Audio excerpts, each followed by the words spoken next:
Hi people, it's me Anja, welcome back to my channel. So today's video is focusing on my favorite historical fantasy books. For those who don't know what historical fantasy is fantasy but set in like a historical time period. So it's kind of like magical realism, but usually with most magical realism books, it's implied that those stories are set in like modern day. So these stories are specifically set in the past. So that's fun. I really like this genre because it's a blend of two of my favorite genres, historical fiction and fantasy. So I love it. Anyway, the first book on this list is the Gold Seal Trilogy. I'll be showing a picture of the first book in this trilogy, which is Walk on Earth a Stranger, written by Rae Carson. Like I said, this is a historical fantasy trilogy. It's one of my favorite trilogies, and it's honestly so good and so underrated, and it follows Lee, who can sense where gold is, which is very helpful because this series is set during the gold rush where everybody is searching for gold, and not everybody has this very helpful yet pretty dangerous secret skill that she has. So this book is so good. I loved it. I remember falling in love with these characters and the world building and the setting and the plot, and I just loved Lee as like a character. I think this book is set during the gold rush, which I think was like the 18th century or the 19th century. I'm not completely certain. I'm not the biggest history expert because the gold rush wasn't really like a historical time period that I was super invested in when I was learning about it. So I'm pretty sure it's the 19th century, but it could have been the 18th. Anyway, this trilogy is so good and it's so underrated, and you guys should definitely please check it out. The next book on this list is the Mapmakers Trilogy, written by S.E. Grove. This trilogy is so good. It's set in Boston in 1891, and it follows Sophia, whose uncle gets kidnapped, and when she goes about rescuing him, she realizes that not only is his life in danger, but so is hers. And the fantastical element comes into play because of why her uncle is kidnapped. So that's wonderful. I really like this book. S.E. Grove does such a great job with her unique storytelling and world building, and the plot was so wonderful. The characters are absolutely amazing. I think that Sophia is such a strong, resilient character. Like, she's going after her uncle, and he is the only family member that she has left because her parents disappeared without a trace when she was younger, and she doesn't have any idea why. And there's a possibility that her uncle's kidnapping and her parents' disappearance may or may not be related. So that's fun. Related was totally not an intentional pun, but it works. Anyway, please read this trilogy because it is so good. The first book is called The Glass Sentence, hence the photo. So the next book on this list is called Splinterles of Scarlet, written by Emily Bain Murphy. I read this book less than a week ago, and I'll leave down below the recent reads video, which I believe is my last recent reads video. Anyway, this book inspired this entire video. This book is so good. I don't want to go too much into the synopsis because I talked about it so recently.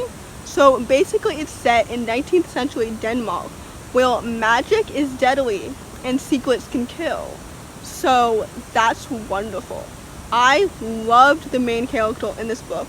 I love her so much. I love the sister relationship in this story. It's just so good. The plot twists were amazing. The world building, the setting. I love this story so much. I don't think I've ever really read a story for leisure set in Denmark. I'm sure I have, like for school or something, but like for leisure, I don't think I've read a story set specifically in Denmark. So that was nice and refreshing. So basically, how many more times can I say the word so? This story is so, I said it again, it's so good and so lovely, and it's just good and lovely and amazing, and please read it. It's so, I keep saying so, I'm so sorry. This book is amazing, and please read it. I rated it 4 stars in case you're interested. The next book on this list is called Wolf by Wolf, written by Ryan Graudin. This is the first book in a duology. It's set in 1956, and it's set in kind of like an alternate history. So it's basically if Hitler won World War II instead of what actually happened. And to commemorate his great victory, he hosts a motorcycle race each year, and the victor of the race gets to meet him. So, yay, I guess? Anyway, the protagonist of this story, Yael, wants to enter this race because she wants to kill Hitler, as she should. More power to her. Yay, Hitler should not have survived in 1956, but here we are. Anyway, the fantastical element in this story is that Yael is a shapeshifter, so she can basically change her face at will. So she's essentially a metamorphosis, like Tonks from Harry Potter.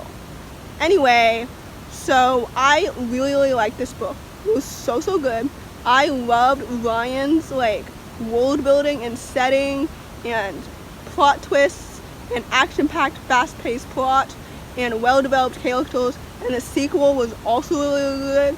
And I will be talking about this series again because I'm planning a video called Underrated Duologies. But anyway, this book is so good and so underrated, and you guys should please read it. The last book on this list is a book that I've mentioned several times before, and it is The Kingdom of Back, written by Malee. This is set in the 19th century, and it follows a musical prodigy who will do anything to make sure that history will remember her, even if it means making a mysterious deal with a mysterious man. I really like this book. I mentioned this book in my favorite magical realism books, so it also could be interpreted as magical realism, but I think it's a little bit more of a historical fantasy. So maybe this book just blurs the line in between. Anyway, this story is so good.